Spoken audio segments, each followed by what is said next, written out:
আমার তাড়াহুড়া করে খাইতে পারি না, আস্তে আস্তে খেলে ভালো লাগে। বাসাও আস্তে আস্তে ডিমা ডিমা খাইতে থাকি, অল্প একটু খাই কিন্তু আস্তে আস্তে। এই 2 পিস মাংস আনো খাই শেষ করতে পারি না। মানে হাবু বলছিল আরো অনেক কিছু অর্ডার করবে, পরে আমি বলছি যে না তুই তো দরকার নেই, কারণ বেশি খাবার অর্ডার করলে থাইকা যাবে। আমরা 3 জনই খুব উচ্চ লেভেলের খাবো, কিছু খাইতে পারি না।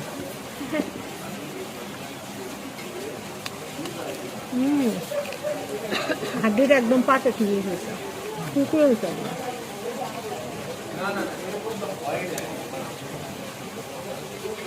বাবুর আব্বু আইসক্রিম খাওয়ার দরকার নেই, বাবুর টাইম নেই, খান না। তোমরা খাও। পরে দেখবে এখানে আইসক্রিম খায় আবার বাসায় গিয়ে গেছে তো লাগবে। আচ্ছা ওকে, কারণ ঠান্ডা খায় পস্তানো দরকার নেই।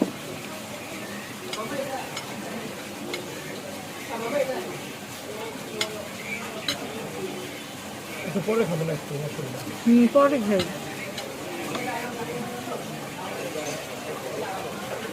মাত্র বাবু ঠান্ডাটা একটু কম।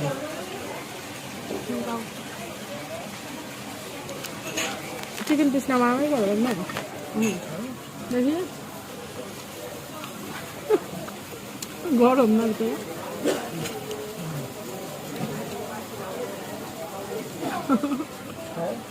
হ্যাঁ আমি এমন পিস নিয়েছি যেগুলো না ঝামেলা হবে না।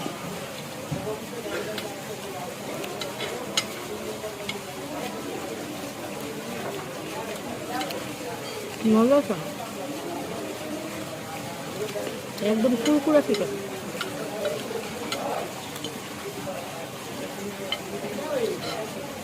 শেষ হইতেছে না, এই যে এখন এতখানি বেরোচ্ছে।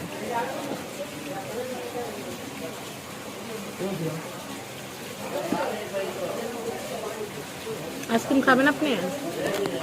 মা আইসক্রিম খাওয়ার পর গ্যাস খাওয়ার ইচ্ছা আছে? না বাবু এখন মাশাআল্লাহ অনেক বুঝে হয়েছে, এখন ঠান্ডা ঠান্ডা সারলেও সে খাইতে রাজি না। মেলা থেকে আনা চকলেট এখন অর্ধেক বক্স ফ্রিজে রয়ে গেছে, বসি পরে খাইলে খায়া কষ্ট করাচ্ছে না, ভালো থাকা ভালো। তো যাই হোক, জন্মদিনের খানাটা এনজয় করি, আপনারাও সাথে থাকেন, সাপোর্ট করেন, দোয়া করেন, খাওয়াটা খাই। খাওয়াটা শেষ করি, এখন এতখানি আছে, গাড়ি চলে না।